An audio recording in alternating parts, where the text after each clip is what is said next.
ನಮಸ್ಕಾರ. ಜಿನಿ ನ್ಯೂಸ್ ವೀಕ್ಷಕರಿಗೆ ಸ್ವಾಗತ. ಎಲ್ಲ ವೀಕ್ಷಕರಿಗೆ ನಮಸ್ಕಾರ. ನಾನು ಸಂಧ್ಯಾ. ಗೋಲ್ಡನ್ ಚಾರಿಯಟ್ ಎಕ್ಸ್ಪ್ರೆಸ್ ಮೇಲೆ ಕಲ್ಲು ತೂರಾಟ. ಆರ್ಎಸ್ಎಸ್ ಮುಖ್ಯಸ್ಥ ಮೋಹನ್ ಭಗವತ್ ಕೂದಲೆಳೆ ಅಂತರದಲ್ಲಿ ಪಾರು. ಉತ್ತರ ಪ್ರದೇಶದ ಕಾನ್ಪುರದಿಂದ ದೆಹಲಿಗೆ ಪ್ರಯಾಣಿಸುತ್ತಿದ್ದ ವೇಳೆ ಗೋಲ್ಡನ್ ಚಾರಿಯಟ್ ಎಕ್ಸ್ಪ್ರೆಸ್ ರೈಲಿನ ಮೇಲೆ ದುಷ್ಕರ್ಮಿಗಳು ಕಲ್ಲು ತೂರಾಟ ನಡೆಸಿದ ಘಟನೆ ವರದಿಯಾಗಿದೆ. ಆರ್ಎಸ್ಎಸ್ ಮುಖ್ಯಸ್ಥ ಮೋಹನ್ ಭಗವತ್ ಈ ರೈಲಿನಲ್ಲಿ ಪ್ರಯಾಣಿಸುತ್ತಿದ್ದರು ಎನ್ನಲಾಗಿದೆ.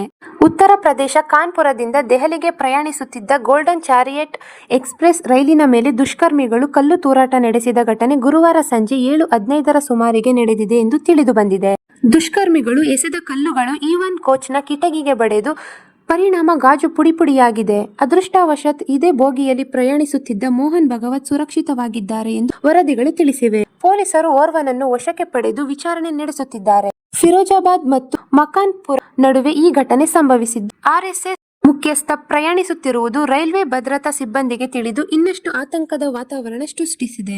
ಈ ಘಟನೆಯನ್ನ ಭದ್ರತಾ ಸಂಸ್ಥೆಗಳು ಗಂಭೀರವಾಗಿ ಪರಿಗಣಿಸಿದ್ದು, ಸದ್ಯ ರೈಲಿನ ಮೇಲೆ ಕಲ್ಲು ತೂರಾಟ ನಡೆಸಿದ ವ್ಯಕ್ತಿ ಯಾರು, ಯಾಕಾಗಿ ಕಲ್ಲು ತೂರಿದ್ದರು, ವ್ಯಕ್ತಿಯ ಹಿನ್ನೆಲೆ ಜಾಲಾಡುತ್ತಿದ್ದಾರೆ. ಘಟನೆಯ ಹಿನ್ನೆಲೆಯಲ್ಲಿ ರೈಲ್ವೆ ಪೊಲೀಸರು ರೈಲ್ವೆ ಸುರಕ್ಷತೆಗೆ ಇನ್ನಷ್ಟು ಭದ್ರತೆ ಹೆಚ್ಚಿಸಿದ್ದಾರೆ ಎಂದು ವರದಿಗಳು ತಿಳಿಸಿವೆ.